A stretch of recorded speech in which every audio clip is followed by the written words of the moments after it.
One and only CMR Shopping Mall, Miapur lo September 10 గొప్ప ప్రారంభం. AP deputy CM Pawan Kalyan కి పెద్ద షాకే తగిలింది. సినిమా రిలీజ్కి సంబంధించి హరిహర వీరమల్లు సినిమా రిలీజ్ సమయంలో అధికార దుర్వినియోగానికి పాల్పడ్డారు. ప్రభుత్వ వ్యవస్థల్ని సినిమా ప్రచారానికి ఉపయోగించుకున్నారనేటువంటి అభియోగంతో మాజీ ఐఏఎస్ అధికారి విజయ్ కుమార్ వేసినటువంటి పిటిషన్ పైన హైకోర్టులో విచారణ జరిగింది గత నెల 19వ తేదీన. అయితే అది ఈ రోజుకు వాయిదా పడింది. రెండోసారి ఈ వాదనలు విన్న తర్వాత, ఎందుకంటే గతంలో చెప్పినటువంటి మాట ఏంటంటే సిబిఐని కానీ దీనికి సంబంధించినటువంటి సిఐడిని కానీ ఈ కేసులో ప్రతివాదులుగా చేర్చలేదనే అంశం పైన, కాజ్ లిస్టులో చేర్చలేదనేటువంటి అంశం పైన హైకోర్టు రిజిస్ట్రీకి ఆదేశాలు జారీ చేసింది. ఇప్పుడు ఆ ప్రక్రియ పూర్తయింది కాబట్టి మరోసారి వాదనలు విన్నారు. వాదనలు విన్న తర్వాత కేసుని విచారణకు తీసుకుంటున్నట్టుగా న్యాయస్థానం ప్రకటించడం ఒక షాకింగ్ అంశంగా చూసాం. అంటే దీనిపైన ఎలాంటి నిర్ణయం ఉంటుంది అనేది ఇప్పుడు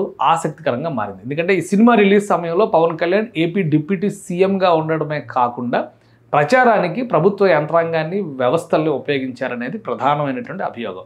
సో దీనికి ఎలాంటి ఆధారాలు చూపించబోతున్నారు ఆరోపణలు చేస్తున్నటువంటి వారు, అలానే దీన్ని ఎదుర్కొనేటువంటి క్రమంలో ప్రభుత్వ పక్షాన కానీ పవన్ కళ్యాణ్ పక్షాన కానీ ఎలాంటి వాదనలు వినిపించే అవకాశం ఉంది. ఈ రెండు కూడా దీనిపైన ఆల్రెడీ డిస్కషన్ కూడా జరిగింది.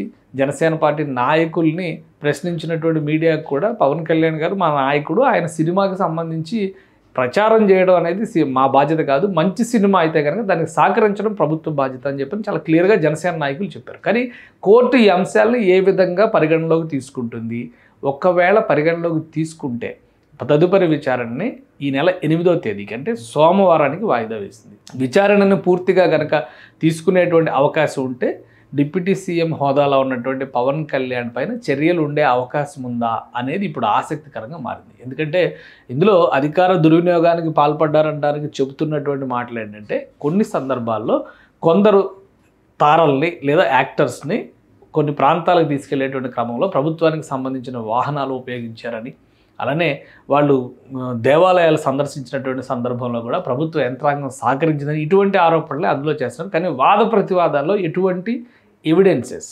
ఆధారాలను చూపించబోతున్నారనేది కీలకమైనటువంటి అంశంగా మారుతుంది. అయితే కేసు అసలు విచారణలోకి తీసుకునే అవకాశాలే ఉండవు అని అందరూ భావించారు. ఇప్పుడు కేసుకి సంబంధించి అంటే పిటిషన్ని విచారణకు తీసుకునే అవకాశాలే ఉండవని అందరూ భావించారు. కానీ పిటిషన్కి సంబంధించినటువంటి ప్రైమరీ ఆర్గ్యుమెంట్స్ విన్న తర్వాత 8వ తేదీన దీనిపైన విచారణ చేపడతామనేటువంటి మాట కోర్టు చెప్పడం అనేది ఇది సమగ్ర విచారణకు దారి తీస్తుంది అనేటువంటి ఆసక్తి ఉంది. కానీ పవన్ కళ్యాణ్ అనుయాయులు కానీ సినిమాకి సంబంధించినటువంటి నిర్మాత కానీ చెబుతుంది ఒకటే, ప్రభుత్వ యంత్రాంగాన్ని ఎక్కడా ఉపయోగించలేదు, ఇవి కేవలం ఆరోపణలు మాత్రమే, పవన్ కళ్యాణ్ గారిని ఇరుక్కున పెట్టేందుకు చేస్తున్నటువంటి రాజకీయ కుట్ర మాత్రమే అని ఆరోపిస్తున్నారు.